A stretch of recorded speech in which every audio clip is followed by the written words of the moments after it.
Welcome to the LFG Pats Pod with your hosts, Joe and Mike. Let's go! Let's go, boys. All right. Welcome into the LFG Pats Pod. This is episode 25. We're at the quarter century mark, Mike. Big time. Big time stuff. We're really making inroads here, you know. Huge 25 inroads. in. 25 out of 1,000. Here we go. Let's hit 1,000, Joe. That's our goal. Don't cap That's us. our goal Don't right cap now. us, Mike. We can't cap us at 1,000 here. But all right, so we got a great. Joe shoots bigger than that. He shoots bigger than that. I want to be like old and gray. I want like white. So like I want to be elderly. I want to be like in a nursing home podcasting. You know, like, He's gonna still do this. podcast. He's gonna do this till he dies. All right, Pretty so cool. we have a great show today. We have Michael Rodnick, and Michael is a huge Pats fan. He's all over X, all over social media. Great friend of the pod.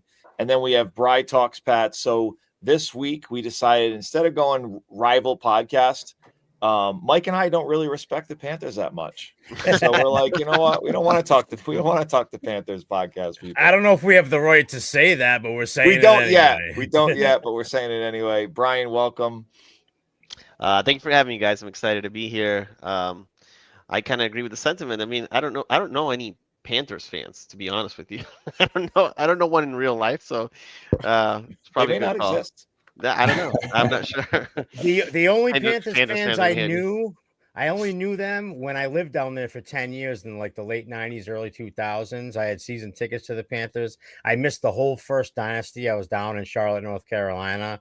And yeah, there's no Panthers fans. There weren't any then, and there aren't that many of Michael, them now either.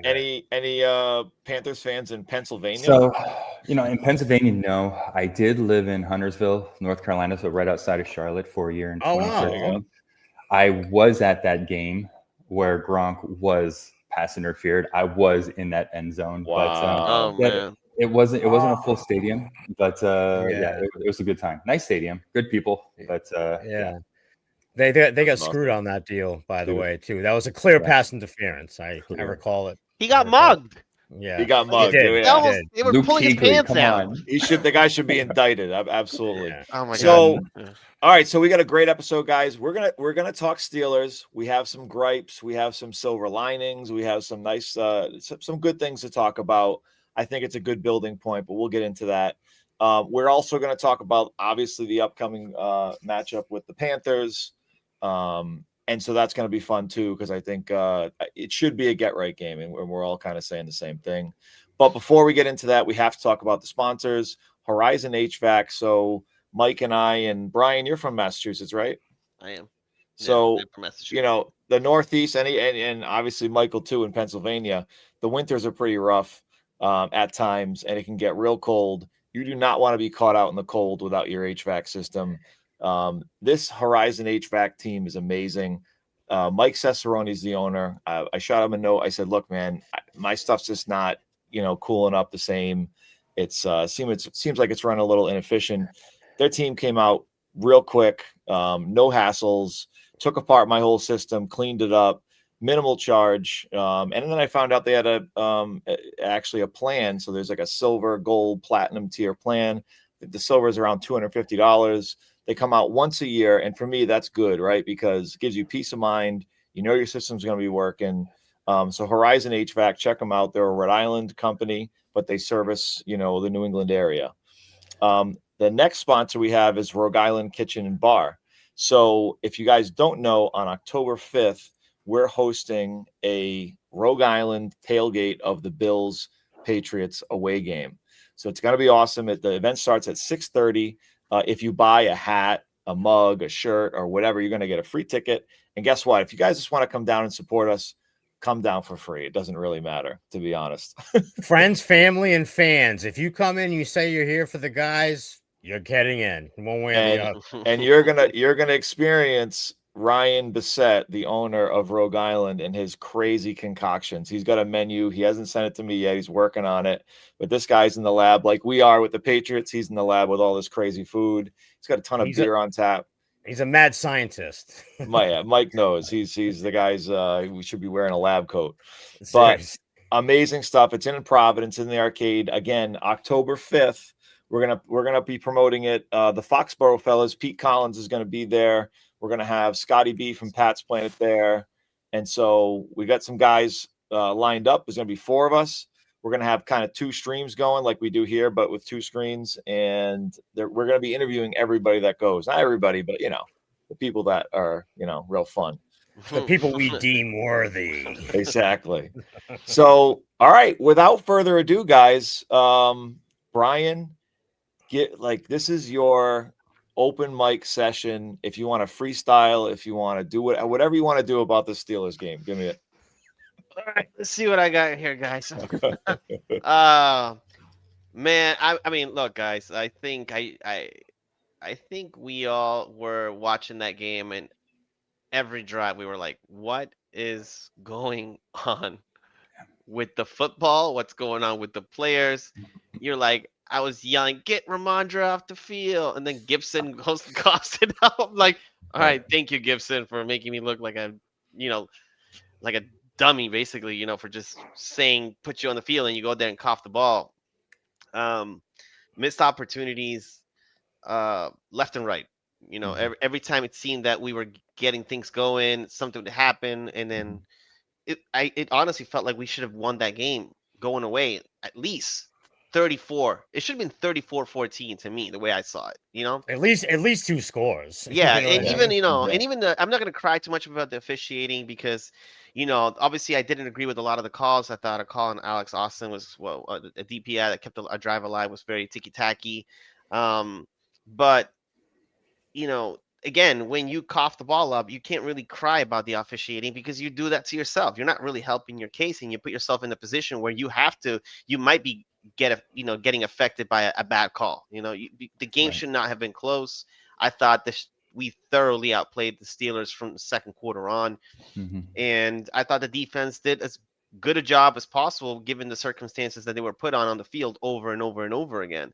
Eventually, they were going to break through for something, and you were just asking for trouble when you put the ball on the ground that many times.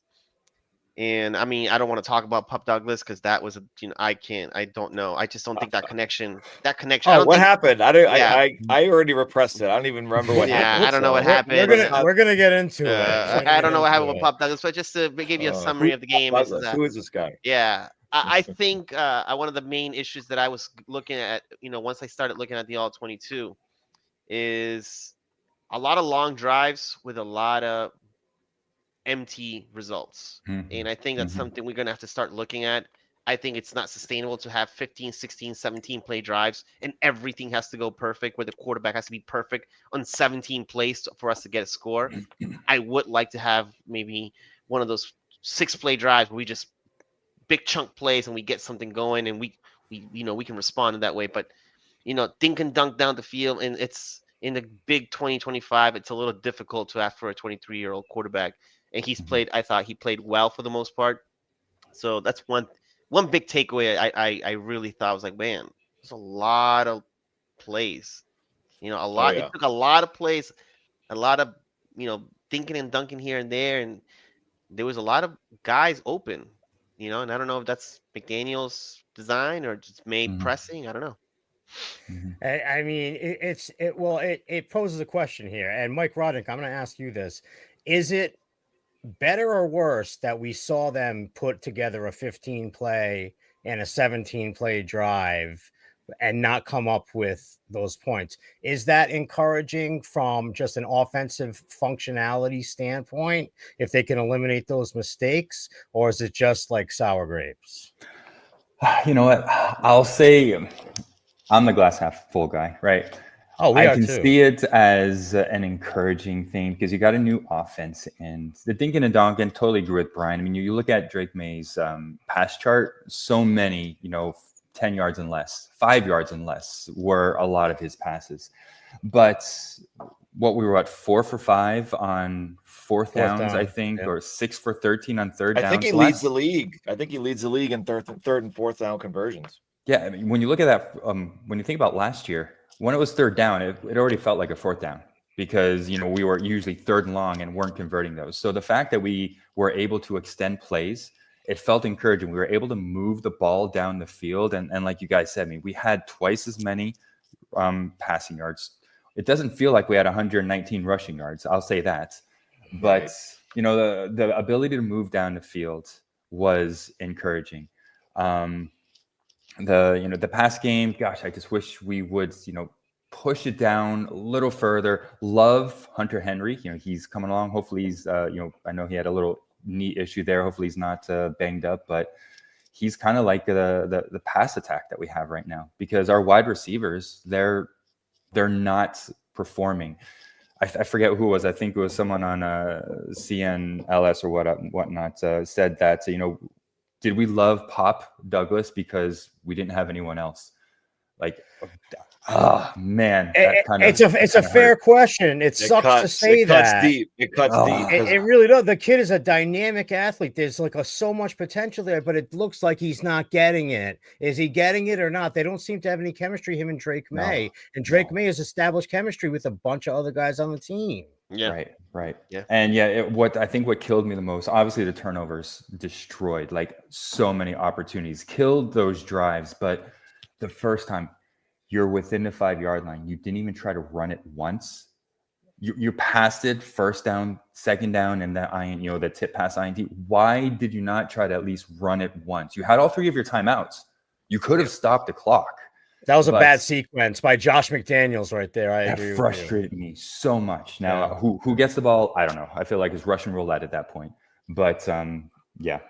It's Russian roulette at this point right now. Yeah. Who gets the ball in the backfield next week? That's what I want to know. And if you look at that interception, it's a 20-play drive. 20-play drive. Oh, and that's my plays. It's 20 plays. It was 20 plays, 94 yards, almost 7+ minutes of possession, and you come away with no points. And again, you're asking for a lot to go down there for 20 straight plays and not commit an error.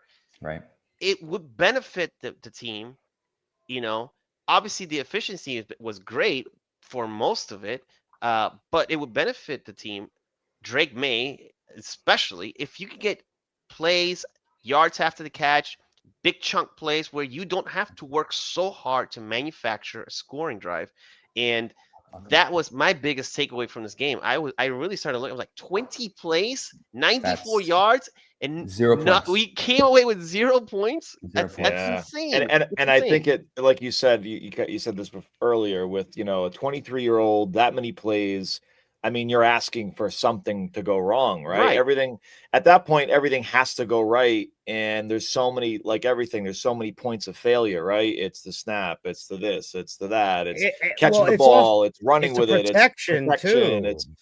There's so many different angles to where you can fail. So look, if I thought that Drake May could have 3.5 seconds in the pocket, then yes, we should be getting chunk plays. He's not getting 3.5 seconds to throw. He's getting a maximum of 2.5 seconds. He's one of the quickest releases. Yeah. Or quickest. He has to.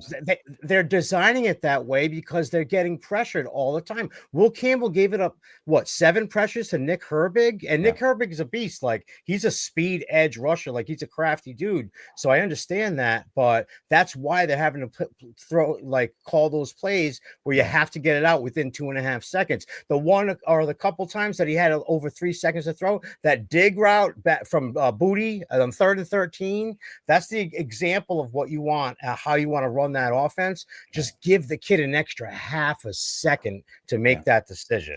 I also wonder about Stephon Diggs. It's very interesting to me that he's still on a snap count per se. He's one of the most efficient receivers we have. Every time the ball goes to him, he's catching the ball and he's making a sizable gain, 7, 8, 10. It just seems to me like they're taking a real safe approach with him, and we're 1 and 2.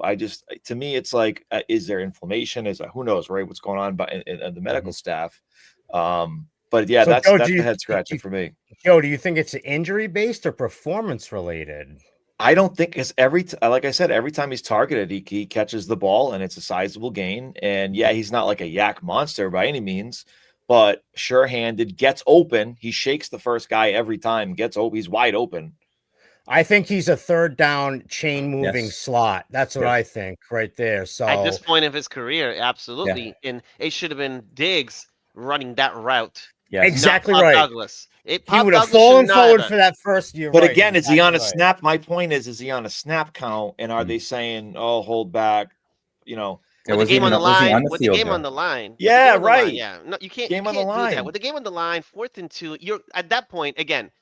You, Mike said it. 4 for 5. What's the one which one's the one they didn't convert? It's the last one. The one that we needed the most. It's the The one they most. did not convert. Up until then, they had been 4 for 4 on 4th down conversions. You got to when they did score a touchdown, 8 minutes and 44 seconds, 16 play drive. Another huge, long, chunking drive. Those drives are good when you're trying to ice the game or when you're trying to increase the lead. You're trying to Or if save you the can put it in defense. the end zone. Right. But, or if you can capitalize. But when you go, even the final drive of the game was 11 plays. That's insane to me. That's crazy. That's crazy. Like at the volume at which we are producing on offense should definitely yield bigger results or better results than what we're getting. And a lot of what we're getting is we're getting a lot of this very short, condensed game. And while it's good in some areas, if you don't have guys that can take these dinks and dunks and break it for 40, 50 yards, like we had the Ramondre play in Kyle Miami Williams. a couple years ago, Kyle Williams would be great, for that. He was touted as a guy who specializes in yards after the catch. Then it's very difficult. You're asking a lot from your quarterback when some of these guys, they get the ball and fall down. Sure, you get 8-9 yards, but that's all you're getting. So it's you a look lot. at all these good teams with all these like special weapons, and like Yeah. you said, you have to do less as a quarterback. You put it on them, and guess what? They get to make you look good. We don't really have that. We don't. It's not that we don't. It's not even that we don't have that on the roster. It's that we're not putting the opportunity in those guys' hands as much as we should. Yeah. And also even say Efton Chisholm. This guy lit up the preseason. Everyone said, and I remember it was unpadded practice. Everyone's like, "Oh, the pads aren't on yet." Did you know that a coach was covering him? It's like, I get it, guys, but then he did it in the joint practices. Then he did it in the preseason. He did it in 2 preseason games against good competition. So give this kid a shot. We're all screaming it at this point. Give this kid a shot over Pop Douglas. Do it. Yeah. I see 2 different skill sets from those 2 guys. They play the same position, but they have different skill sets. Efton Chisholm in the preseason, I know it's the preseason, and in practices, we've been to a bunch of practices. He knows how to sit down in the zone. Thank you. Pop Thank doesn't. you. He doesn't Doesn't realize do it. how to do that yet. doesn't. He will continue the route when he's supposed to sit down. He will walk away from the ball when he's supposed to stay in the flat. He's not doing his quarterback any favors at all. He just doesn't seem like a very heady player. He's a very instinctual and dynamic player with the ball in his hands. He just doesn't seem cerebrally. I know that sounds bad. And I'll add to it too. I think Drake May is not confident throwing to him because of his catch radius. Because of his catch radius. Right. He's 5'8". This guy's a midget. And Every time Drake May has targeted Pop Douglas in certain situations, negative plays have happened multiple times. It happened last year. It happened in overtime games against Tennessee. It happened a couple other times, and I can't remember exactly the game where he was supposed to turn around and it literally hit him in the hands and popped up, and it was an interception. And now it's happening here where he hits him right there, and the guy tries to, instead of fall backwards, you got to fall back. It's a critical thing that you have to do here. Fall backwards. It's day one. It's day one. Is what it is. Yeah. It's unbelievable. Yeah, it's just not. It's not a fun situation right now for Pop 71 Douglas. plays. We played 71 total plays to the Steelers, 49. So many long drives that ended in nothing. 5 turnovers. I don't know how accurate this is, but I looked up. When was the last time we had 5 turnovers? Someone can maybe fact check me. 2008 against the Steelers with Matt Castle. Yeah. And Mike Vrabel was in that. Mike Vrabel was in that game. I believe Mike Vrabel was actually suiting up in that game, and he was playing that game. So it's extremely frustrating as far as the offense goes. But we'll see. And then it comes out that Tomlin played a video of all the ball insecurity issues of Ramondre, Antonio Gibson, and Drake. Oh, he didn't just play a video. They made it a whole. They made a montage. Yeah, of Cam all of Hayward. it. Cam Hayward was like, we knew when he was in. Don't worry, we knew when Ramondre was in. It's like They were cool. looking for it. They were looking for it, Joe. They were Yeah. definitely. They were punching that ball, and they were trying. They were trying their hardest, and it worked. I mean, good. And They you were- can props bet to that them. They were Panthers are right. going to do that same thing. That's going to be on their agenda too this week because Everyone's. they're going to assume that he's going to be playing. I don't think he's going to be a healthy scratch. He should not start. He should have limited handles, but he's a liability. And Do you think I he's get going to cover scared. it up with two hands when he's going through the line of scrimmage? Dude, this why time isn't around? he? So I don't understand. I don't know. Literally, your Achilles heel is especially fumbling, when you're and at the end zone. you're at the Especially 2-yard end zone. line, and you're fumbling with one hand on it. You and see it go- him; he's just carrying it. I'm like, Give him the I TP understand Barber high- treatment. Give him High that and TP tight is when you break free. yeah. High and tight is not when you're breaking through the Exactly. defensive line. Go for get me crying Ben out Jarvis, loud. Green Ellis, and get this Law guy firm. in the building, please. I will We take need that. you, Ben Jarvis. Ben Jarvis always had two hands going through the line of scrimmage. He's Never exactly right. fumbled. Ben Jarvis BJGE. never fumbled. He never fumbled. never His fumbled. unsexy ass would never fumble, but he would Never. He was Mr. Never. Reliable, bro. I'll take him. We all have day another guy long. like that who was like that in college. I'm just saying he's kind of on our team now. So we're going to see more Henderson.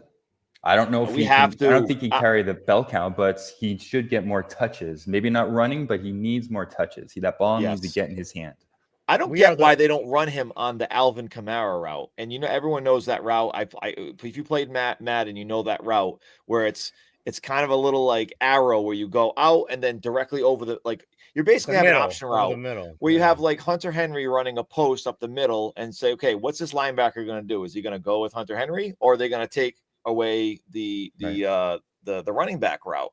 And it's like, can we throw him in a middle screen over the middle? Obviously we do the wheel route a lot, but it's like we got to get creative with him. He's like such a weapon. I don't understand. Are you talking about that route that you go this way and then you go in like Yes. kinda like Yeah, okay, exactly. It's a broken route in Madden. It's an Miami- angle route. Miami Yeah. scored on us with that same route. By the way, with Devon when they gave when H-Hank scored a touchdown, that he just was like, oh, how is he so free up the middle? He ran that route. He started outside, got free on the inside, and then Tua just basically dumped it off. And H-Hank. And usually you're running somebody like you're running up a seam or you're running a post and you're running that middle coverage off, and then boom, they're just wide open in the middle. And you can't convince me that Travion Henderson can't do that. You can't. Yeah, He's too good. We saw him running wide receiver routes in training camp. He's running like literal stops, three stem routes where it's just like, okay, he looks like a receiver. He can do all this stuff. Yeah. Look, And before we moved on, sorry, Joe, before we move on, I just wanted to say this.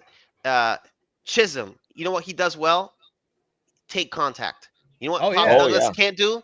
Play Take contact. strength. Literally, Chisholm. I saw Chisholm fight 6 guys on the way to the end zone on one preseason play. The Vikings, and they did it multiple times. Also, in the next preseason game. That's one trait you can't teach. Is basically being able to absorb contact and fall forward a positive play. Pop jumped backwards. Pop then just try tries to to go dance forward. around and just he's cowering. He's too basically. slight. He's too slight. I can't have a football player turtling. All right, on the 4th and 2. I can't do that. No. And if you look at Efton Chisholm's tape, it's littered with that, right? Yeah. He was literally the whole offense. He was 50% of the receiving production in that offense, and he was all over the field. He wasn't just taking screens. He was cutting across the middle deep. He was, like Mike said, he sits in the zones. He, and he makes something out of nothing, right? And that's what this offense needs. That we need Drake May to have some pressure off his back. He's carrying the team on his back. Right. His play strength has been pointed out consistently. Whenever you see him get the ball, he normally doesn't go down when the first guy gets a hand on him or anything like that. Doesn't. So he's stouter. And once you get a hand on Pop Douglas, forget about it. The kid's done. He's like a little waif. He's tiny, but Efton has a little bit of girth to him, and in combination with his soft zone and his play strength, that's what's going to power you through to convert those chain moving third downs on the 3rd and 3, the 3rd and 5. Oh, the 4th and 1 that we just did. So they got to give the kid a chance. I think that they should. Free him, Patriots. Free Chisholm. Yeah, free Chisholm. Chisholm. Let's go. Make a shirt out of it. Let's go. I'll buy one right now. As far as Henderson's concerned, I love the guy. Me and Joe love Travian Hennessy. We call him TV. I don't know if that nickname's sticking or anything. Oh, I like use that, it. So but we still call you him didn't TV trademark it yet, so I Hennessy. use it too.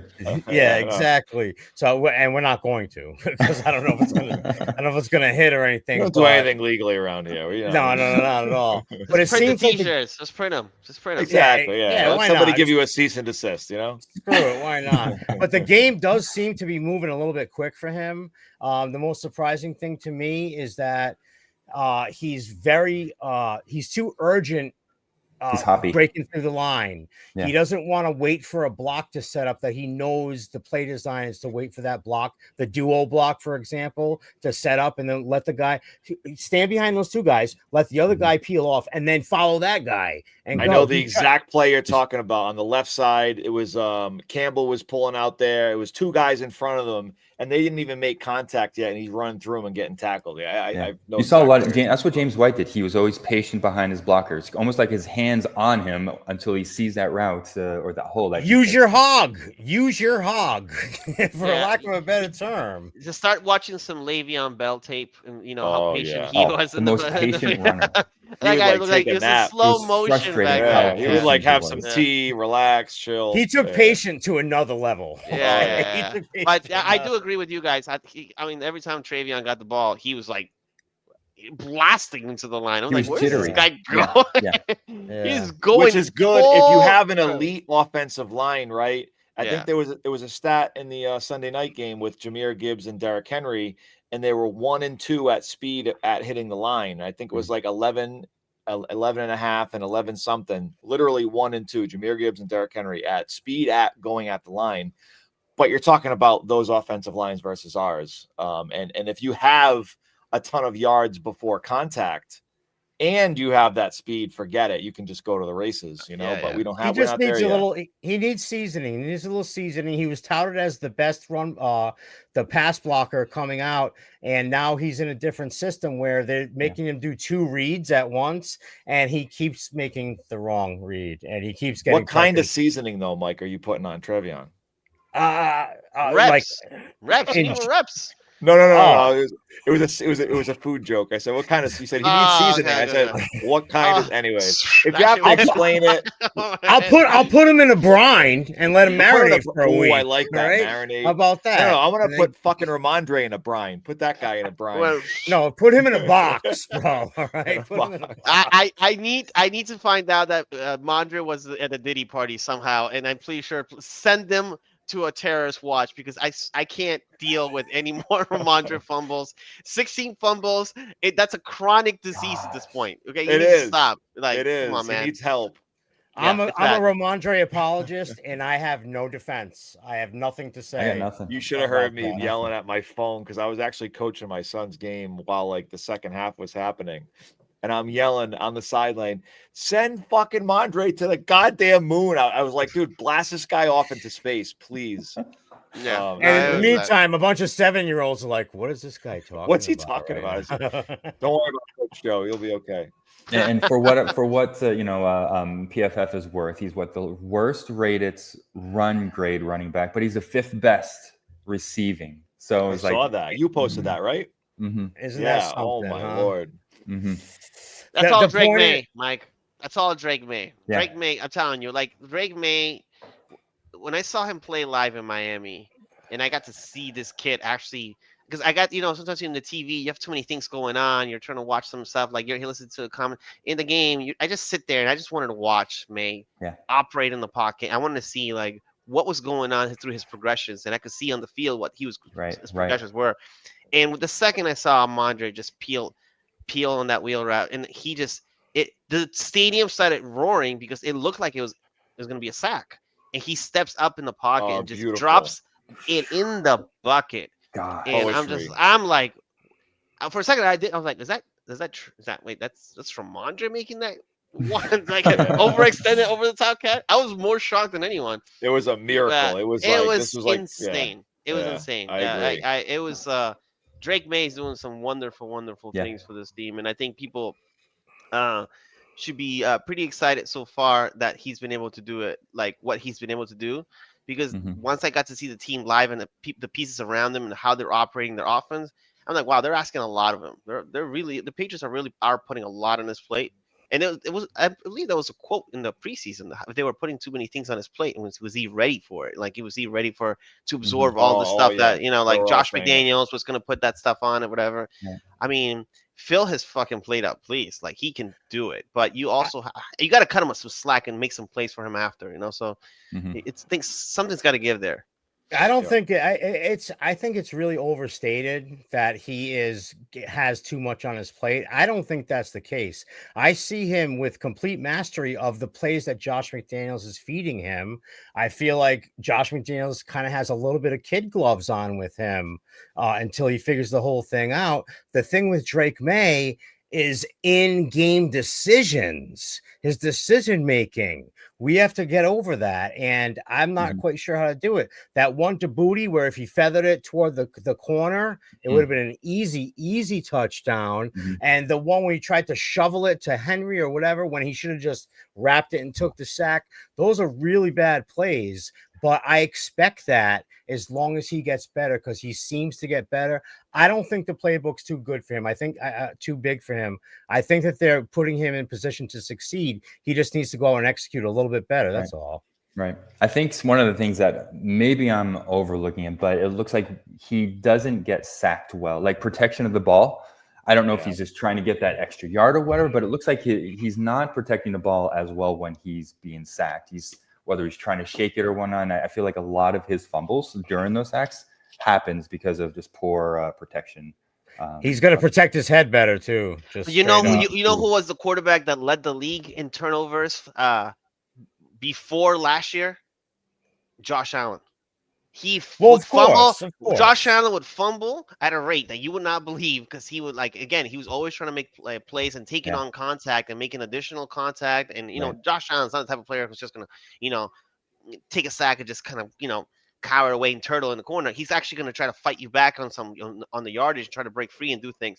Josh Allen, before 2024, led the league in turnovers. Okay.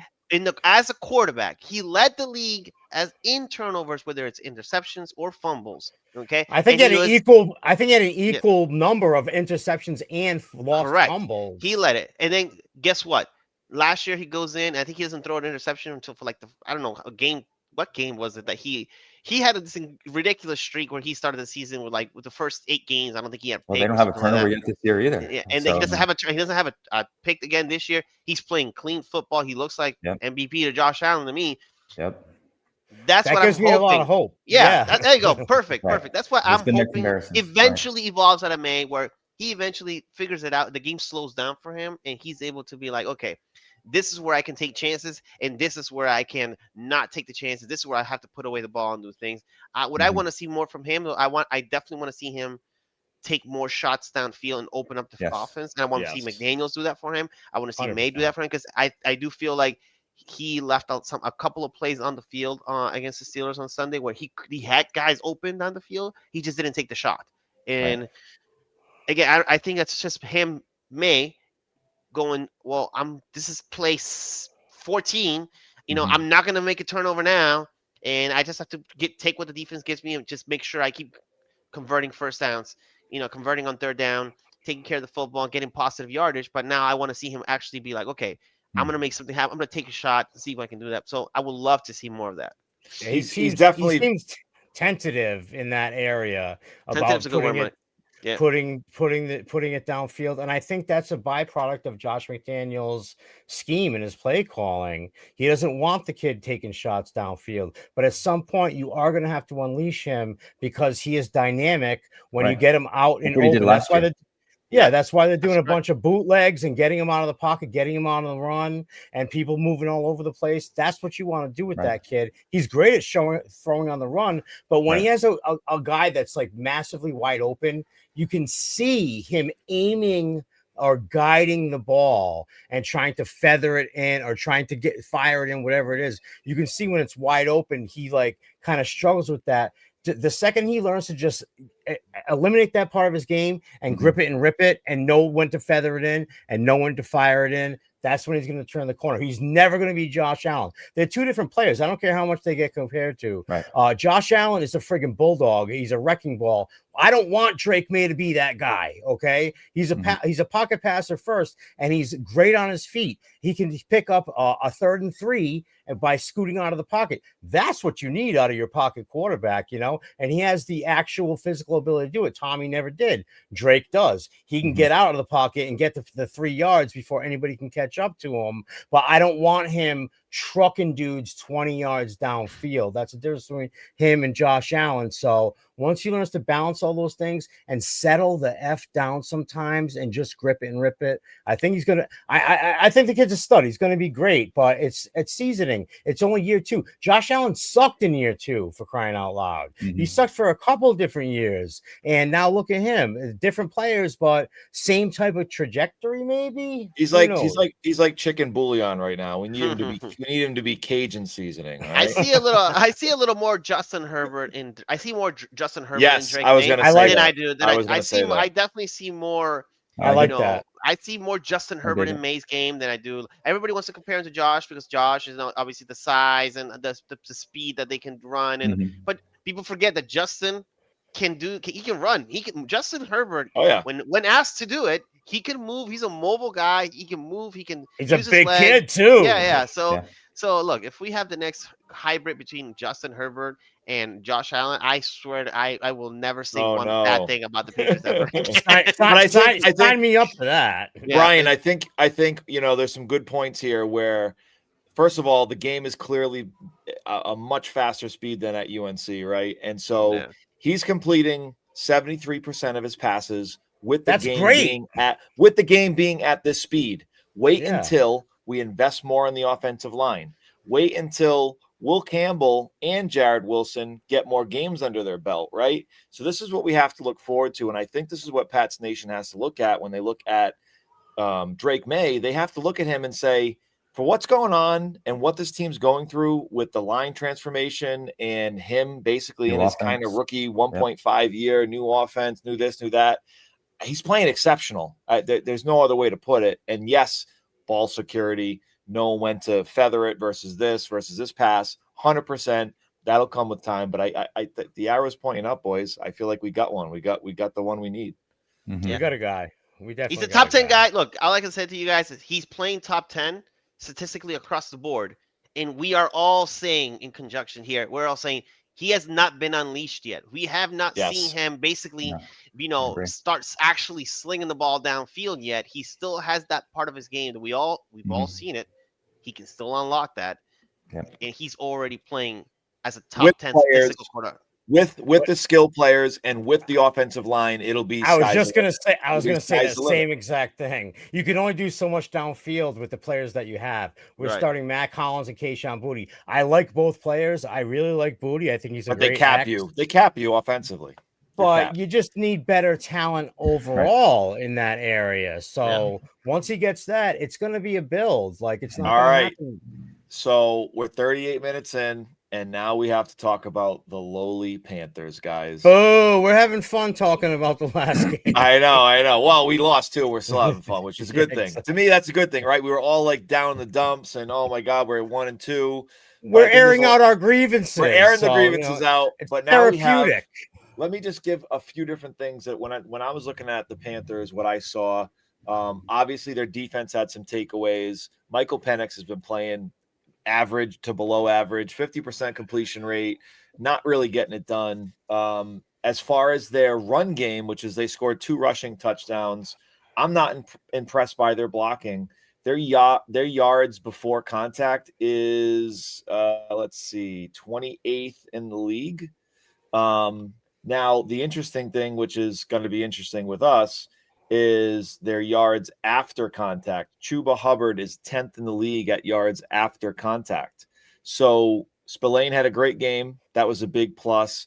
Christian Ellis, he's the doghouse, man. I don't know if he's going to be on the team. I think Tavai coming back potentially you might see Tavai get back into a starting role, basically falling back into his starting role just because they have nobody start practicing next week. And you can't count on Spillane to make all the tackles. But the point is you got Bryce Young too, whose his average yards per attempt is like 6 something, right? Short area of the field. Now they have Ted McMillan, so Will Gonzo be there or not? That'll be interesting. But if he's not, we're going to have to double tap McMillan. They really don't have many other options, though. Xavier Legette is hurt. Jalen Coker's hurt. Jatavion Sanders is hurt. They got David Moore and Hunter Renfrow. Hunter Renfrow is actually an interesting one because he's definitely a slot dynamo who's tough to cover. Marcus Jones should be a good fit for him. You know, Renfrow was selling aluminum siding this time last year. Just yeah, I know. I swear to God, he spent the league out. He spent a year out of the league, and he got we're gonna see a good matchup if we can get Gonzo back. If Gonzo can come back and he could see that matchup with Tatori McMillan, you might see an interesting matchup there. But man, I mean, I don't think we've even talked about the Steelers game enough. But in terms of like the defense, because we spent so much time on the offense, but it'll be great to have Gonzo back there. I think you're gonna see it in a much tighter group back there with the secondary. It would be great to get him back. Now, both teams are pretty similar. I mean, when you looked at it, I think I saw that both us and the Panthers both turned the ball over 6 times so far this year. You know, they forced a few more turnovers because I think they're -1 in the differential, but we're -3. But yeah, obviously it's going to come down to the ball security. And I do think May's going to be able to move the ball down the field. We need to get wide receivers involved. I feel like Booty has kind of been silenced after that opening game where he did awesome. Very quiet. Yep. Hunter Henry has been the focus. They're going to start game planning against him. Then who's next in line? Who are you going to go to? I saw, I think Hollins had 4 for 27. You know, what did Diggs have? You know, at 3 for 20 something. We need a wide receiver to move the change, to move the balls, not just dinks and donks, but to keep that going versus tight end heavy, because you need to be able to spread the ball around. Which, to Dre's benefit, I think 9 different players caught a pass from him in the Steelers. He's been spreading the ball around really well. He's not focusing on one receiver, which I feel like is a benefit, and it's keeping the defenses honest, to make sure that they're not just covering one. But we need to get more production out of the wide receivers. Yeah. The thing I'm looking at in this game right here, just looking at the depth chart, is that the Panthers' offensive line is pretty deplorable. Plus, they've had a couple of injuries. And I like to think that our defensive line has been one of the best in the league so far. And we did just like Brian said, we didn't go enough over the performance of the. We can touch on it. We can touch on it because it relates, right? We're going to talk about it. It was 200. We gave up 203 yards, for crying out loud. Like, you win a game by giving up 203 yards, and it's obvious that the defensive line is the strength of our defense right now. So I see an exploitable matchup on that end. And when I look at their corners, they don't have them. They got Mike Jackson, for crying out loud. Wasn't he our practice squad guy for like years on end? Like, he's their number one corner. Him and who's the other guy? JC Horn. JC Horn's good. JC Horn's good. All right, I'll give you that one. But I just see some exploitable matchups there, right? Because there was encouraging things about our defense. We had in 5 possessions, we had like 3 3-and-outs, 1 5-and-out. And I don't know something. What else happened? A turnover at halftime. I don't know what it was, but we had a stretch between the second and third quarters where we completely shut them down. And Aaron Rodgers couldn't even throw down the field. He was throwing to the flat and into like quick area digs and crossers and whatnot. And like, we didn't have an answer to it because we came out in a cover 2, for crying out loud. I think I mentioned that. I think I mentioned that before, just before we came on, that they start 2 tight ends, the Steelers, but yet we still came out in the cover 2 instead of either a big nickel or a cover 1. They adjusted, but what made them think that it was okay to come out in a cover 2? DK Metcalf and the other kid, they're not getting down the field in the first 2 weeks of the season. So why would you come out in cover 2? Come out in cover 1 and cover up Aaron Rodgers and the running back. So if they just come up with a game plan. And the defensive, I don't know who is Zach Kerr calling the plays. Is Terrell Williams involved? I don't know who's involved or who's not, but they did make adjustments, which I do appreciate. But the way they started off just seemed off tone to me. Yeah, absolutely. And I think I think if you're going to say one negative about the defense, it's not even about the defense itself. It's about the uncertainty that you're facing with not having your actual DC call games or game plan for your matchups, because that could be detrimental, obviously, when you have good coaching staffs on the opposite side that will make adjustments, that will, game plan for you, and that will attack your weaknesses. Or they'll try to exploit you, Right. which I think that's what happened against the Raiders. I felt like the Raiders made an adjustment in that week 1 matchup, and after the second half, they started doing play action on first down, and we could not stop that play at all. No, They got not chunk at play all. after chunk play, and even when Bowers went out, they were still having success where they were still able to get positive yardage with just basically just running play action first downs, and that's what that crippled the defense basically. So And it's a problem. it poses another really good question, Joe. We're gonna go back to the Panthers in a minute. I promise.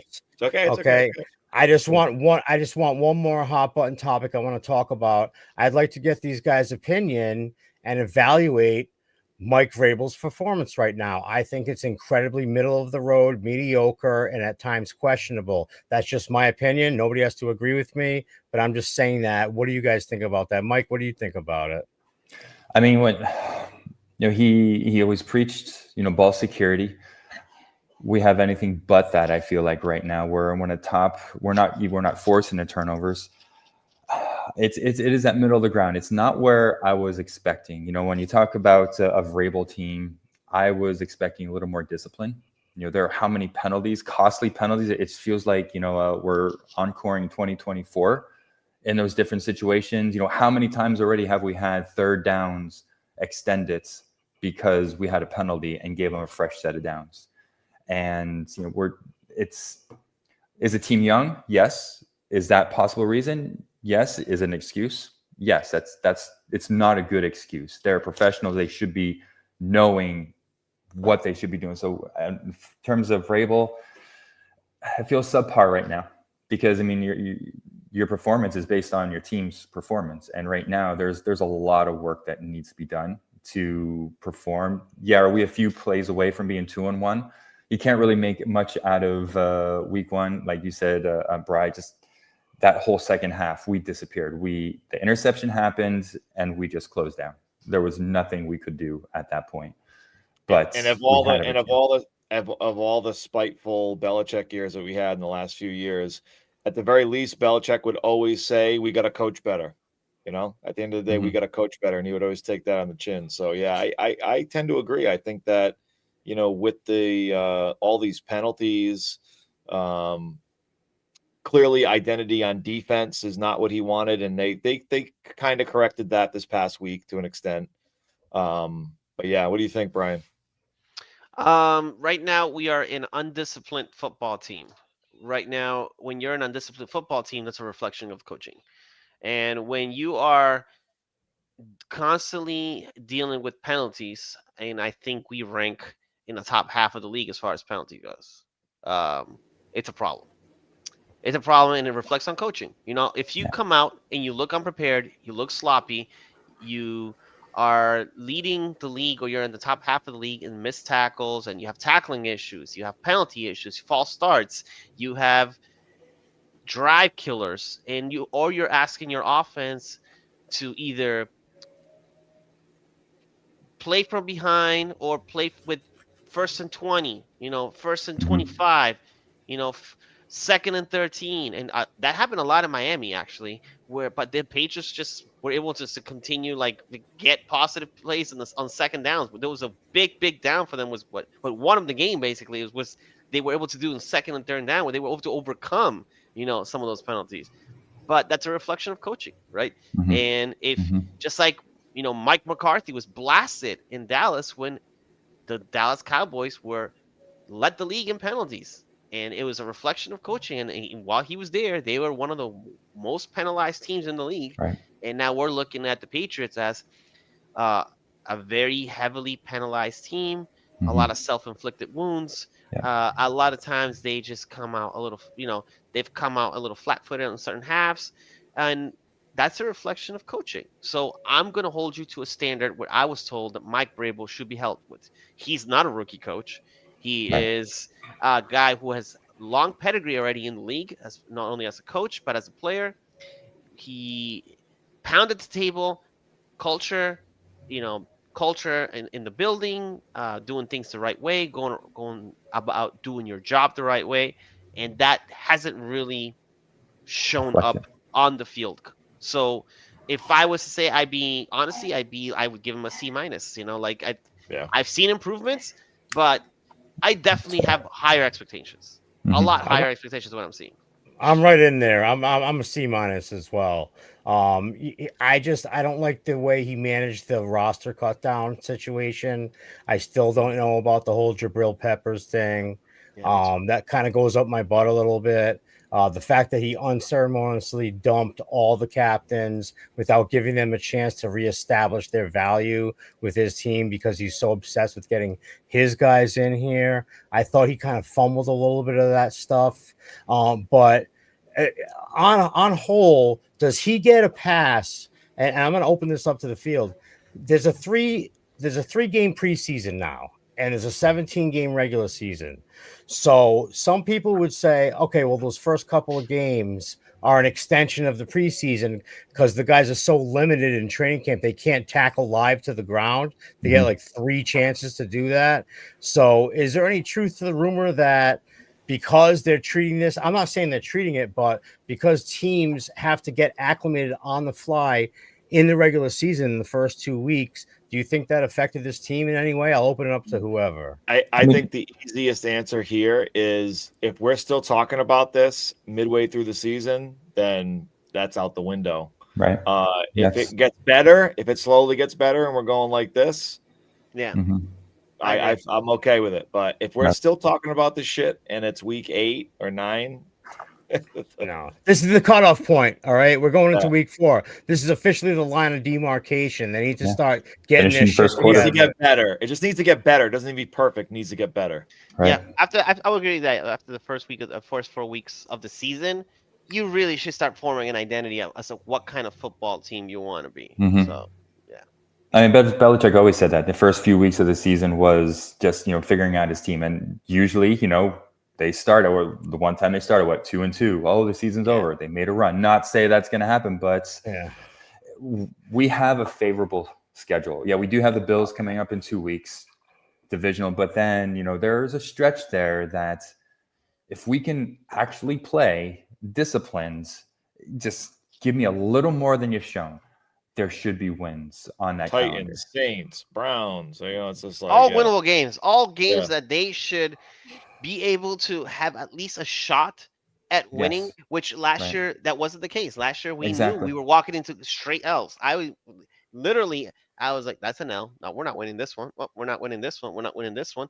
So this year it feels like even though we're 1-2, they had legitimate shots at winning every single game. And the only game they were able to come out on top was the game where they were actually able to create big chunk plays on offense, opportunistic defenses, and get some timely stops, etc.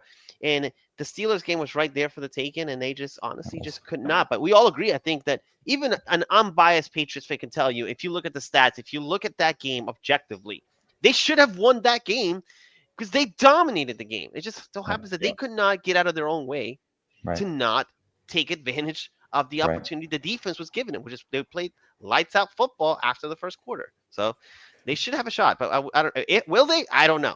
I don't know what's going to happen. I don't know. It never mattered when Brady was 2-2 because you knew he was going to figure it out. You just automatically knew that. And we're on we don't know that right now, but that was always our warm up period. And it was like, okay, 1-2, 2-2, we're straight. We're still going to win the division. It doesn't matter, right? That's out the window now. Every game is important from here on out. Yeah, it is. And if you were looking at any kind of absolutely, if you were looking at some of the bright spots, last year. Horrible third down offense. I feel like we've made an improvement in that area, and we have a passing game now. And May is top 10 in yards. You had 2 games in a row where he's over 250 or whatever. But the run game needs to happen. But that's part of your O-line, right? We should have a better run game this week because let's just face it, the Pittsburgh Steelers defensive line, they woke up. You know, their stats did not reflect who they really are. They just so happen to have the first bad 2 games, and they played closer to their potential. And they got Harmon back too. That was the other big thing. They have a front 4 of studs, bro. Now they got Harmon was the linchpin to that for sure. Harmon was injured for the first 2 weeks, and then Harmon comes back, and look, your line's just now very competitive. So it happened overnight, which was. But yeah, the offense is obviously. I think we can all agree the offense is obviously more dynamic this year. Even if it's similar weapons or what have you, at least you think that they can convert third downs this year. You never thought that last year. No. If there was a 3rd and 10, we all assumed it was a punt. It was already 4th down. Yeah. Seriously. Yep. So at least we can hang our hat on that. We think the kid has a chance to convert third down. So that's what I'm going to be looking forward to all season long. If the kid can perform in the clutch like that. So I'm eager to see it. I hope we don't have too many third downs on the Panthers and we just run right the hell over them, but you never know. So hopefully it's a good litmus test. Yeah. But listen, and you want to talk about the Bills game in a couple of weeks. I mean, the Bills had their hands full with the Dolphins. They look soft. I praise the Cowboys Giants a couple weekends ago. I praise Josh Allen, but Josh Allen to end that game had 3 straight 3-and-outs. All right, the Dolphins defense was giving him chances. Yeah, he didn't have a big game in that football game, and I feel like, listen, if we play to the potential I know we can play, I'm with you. That could be a W. That could be the first big signature win for Drake May. I'm not going to rule it out. I swear to God. I promise you can't, especially if Gonzo, God forbid, can get healthy and get on the field. I don't know who they're going to throw the ball to. They have Kincaid, but Khalil Shakir, Keon Coleman. I mean, if Gonzo can be our first corner and Carlton Davis can be our second and Alex Austin can be our third, I'll take those 3 over most receiving cores in the whole entire league, which means Josh Allen's going to have to win on his legs. And I feel pretty good about our pass rush getting home. So we're jumping ahead, but if I was in that game, Panthers. How interesting is that? We're more interested in the Bills game anyway, but if they come out in the right set, James Cook is playing out of his mind right now. He's sniffing salts. He's sniffing salts in the backfield. That's my fantasy running back. You treat him nice. All right. You talk nice about my guy. If you key on him and you key on Josh, you spy those guys all day long, no matter where they go. And then you can get one-on-one on the outside. Keon Coleman does not scare me. Khalil Shakir does scare me over the middle a little bit on third downs and whatnot, but Marcus Jones can check that kid. He's tiny. So that matchup in particular, I'm not too worried about. But if they come out in too high or like a cover 4 or something, I'm going to go bananas. They're going to come on a single high on that one. The big nickel, I like that they did the big nickel with Kyle Duggar. I know he was in the doghouse, but he played well. I'm glad you mentioned that. I think Duggar really is earning some more playtime. It seems like the Christian Ellis experiment has gone awry, and now they're saying, okay, maybe we can get Duggar to do what we couldn't get maybe Peppers to do, or maybe Woodson can't do. Right? Woodson's more of a mid. He's a combo guy. Is what third. He is right now. He's not. Duggar does things that he can't do. And so maybe he earns more playtime. I'm interested to see that more. If he can find a role, in this defense and kind of find his niche, and really carve out a role where he can just play downhill. Duggar gets in trouble when he's asked to cover, be in zone, or 100%. A trail technique. He's one of the worst trail technique safeties I've ever seen in my life. 100%. So, but if he's able to put his head down and play downhill, where he can actually pop people and attack the line of scrimmage, and he can play within that zone, he's got potential to do a really nice give a nice bounce back where I might have to give him an apology. We're like, hey Duggar, I'm sorry that I say you should be Guantanamo Bay, and instead you can carve out a role here. But we'll wait and see what that happens with that. But yeah, I Mike, I know you're with me on this. Haven't played downhill. He flashed in the Steelers game. He made some tackles. Yeah, it's also interesting that Marte Mapu is now the third down nickel linebacker, if you will. He's the second linebacker. Spillane's always on there. He's always out there. But now they have Mapu. They were subbing out Duggar for Mapu because he's better at covering tight ends. Yes. Just straight up. So Yeah, he just I'm just interested to see in his development too. I think it was the right move to move him to linebacker. I think he can cover tight ends well, better than Duggar.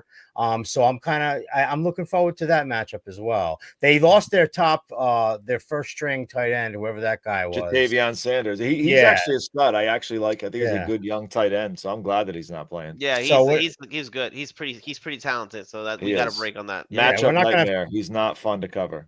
We're not going to have to worry about that so much, but it's going to be really interesting to see how they come out. Like the Panthers, what do they got? Chuba Hubbard? That kid's a beast.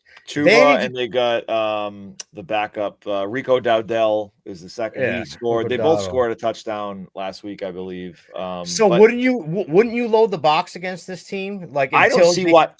Yeah, I agree. You got a double Tet. You got a bracket Tet or something. He's the only guy though. They don't even have. I don't think you need to double. I don't think you need to bracket Tet if you have Gonzo on the field. That's a big if though. It's a big if. But I feel like if you have Gonzo, that already makes everyone around you a little bit better, right? It allows the assignments for everyone on the defense to be a little bit lighter, and to be able okay, well, Gonzo's going to take away their best player, or he's going to guard their best player. So who else do we need to focus on this offense that we need to stop? And Chuba would be the second coming up after Ted. I feel like he's one of the most dangerous runners in the league, and he's really good after contact. Yes, and 10th in the league yards after contact. Just makes Bryce uncomfortable back there. It's very easy to do. Yeah, it's very easy to do. We have the front four. I think we have one of the best front fours in football. I agree. And that's with lacking a real opposite speed rushers on the end right, because we have Jason, man, what happened? Oh, he was looking so good. He was looking, but he's a situational rusher. I think they're asking a little bit too much of him. Harold Landry has been one of the best signings in football, period.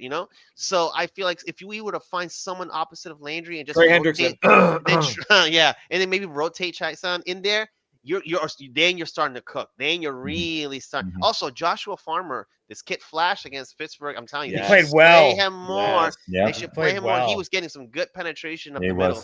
I like it. Kyrus Tonga too. Kyrus Tonga's a beast as well. We have a good front. I like our front four. We have a great front four. I really do like our. Got depth there too, right? Yeah.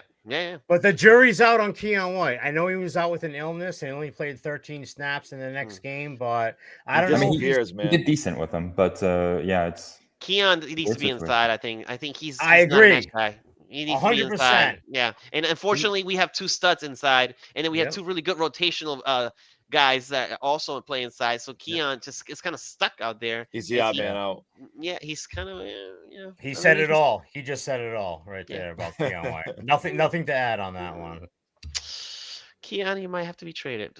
I don't know. Maybe we can get we're not doing good with that. I don't know where we need like some Howie Roseman masterclass episodes for Elliott Wolf and these guys, because we're not very heavy in the trade. We haven't been good. We haven't. We can't get players over here. We did not trade yet. I'm waiting for that first Vrabel trade. That is picks for players.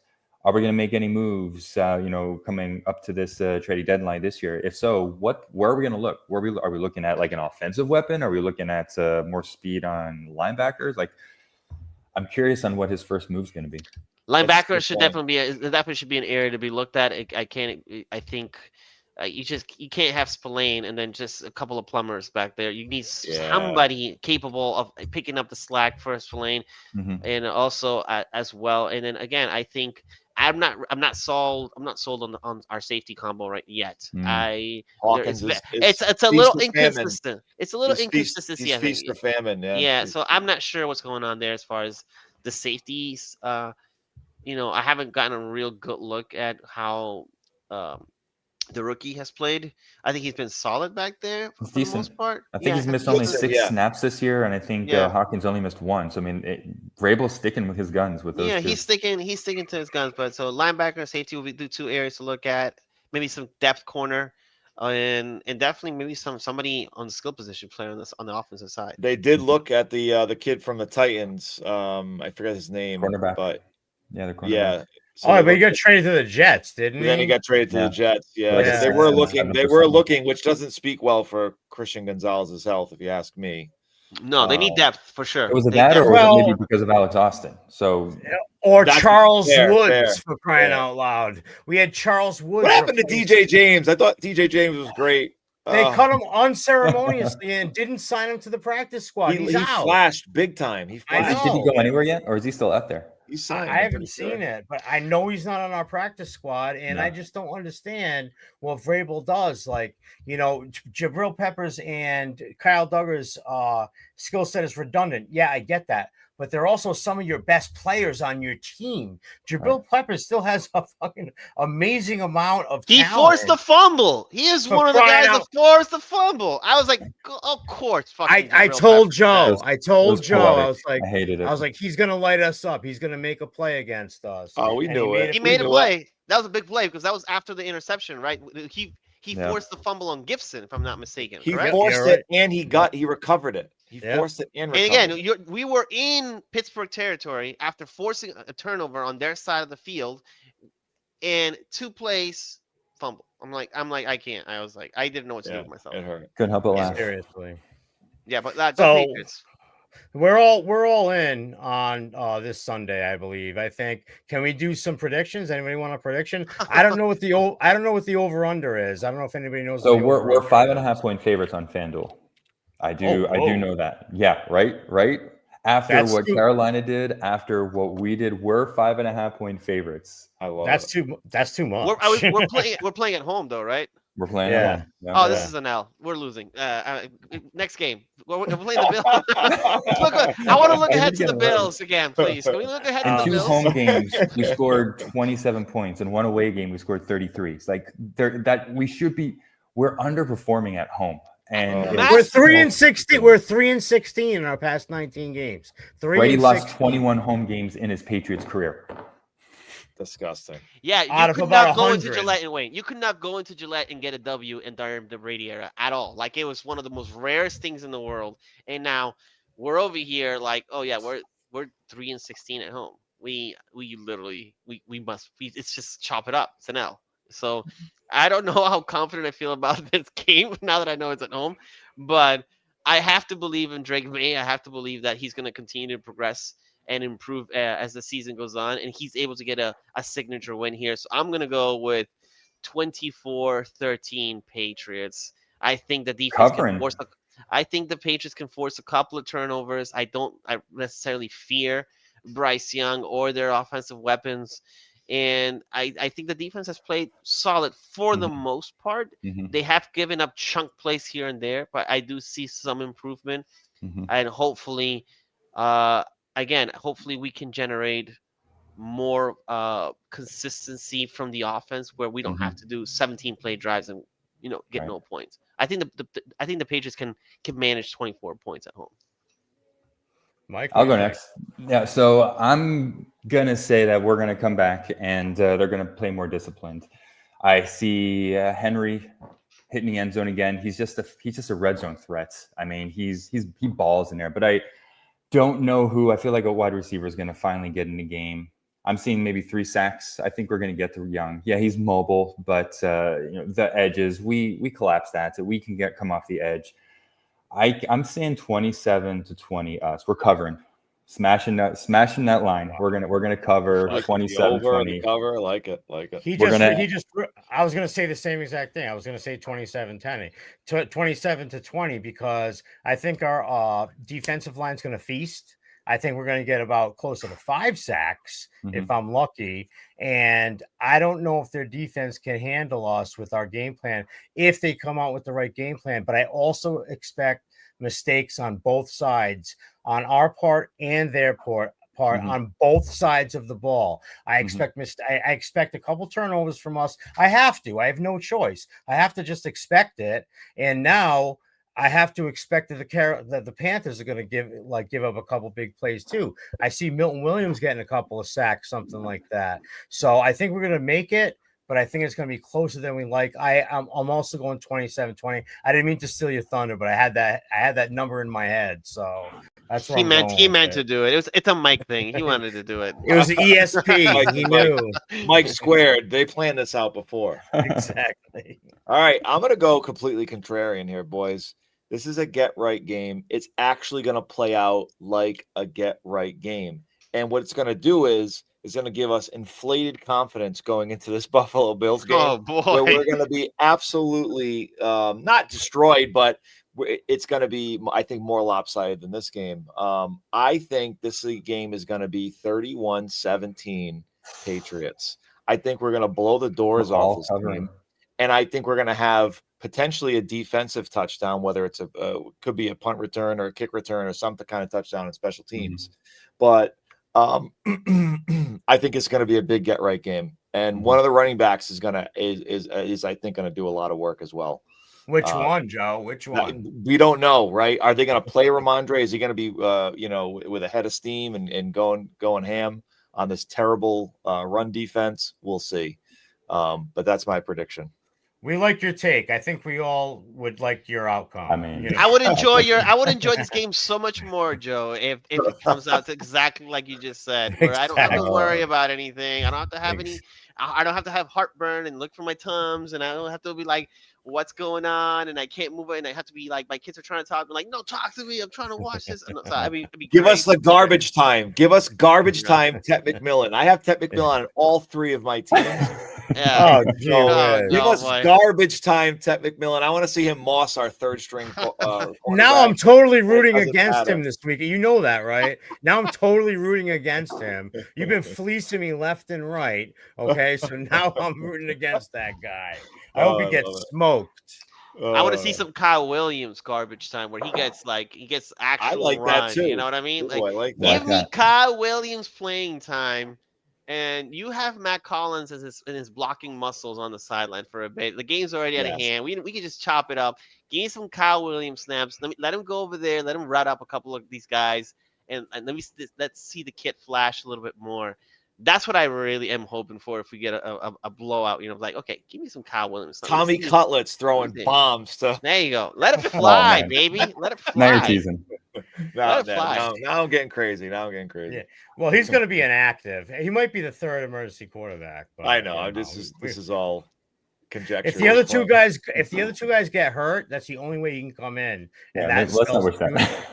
That spells doom for us. So, no Tommy. We don't want Josh Dobbs. We don't want no Josh Dobbs anyway. We don't know a hospital. He needs some Efton Chisholm, baby. Yes, Efton Chisholm. Come on. All right. I like the Kyle Williams and Efton Chisholm. I like that. All right, we're all gonna agree. We're all gonna agree, right? If Efton Chisholm isn't active this weekend, we're arriving to Gillette on Monday morning with pitchforks and fucking fire. I'm gonna have a torch in my hand and pitchforks like the I will personally dox Josh McDaniels home if he does not come out with an Efton Chisholm activated on game day on Sunday. I'm coming for you, Josh. Josh, was that your decision? All right, we're going to your house. All right, I've had enough.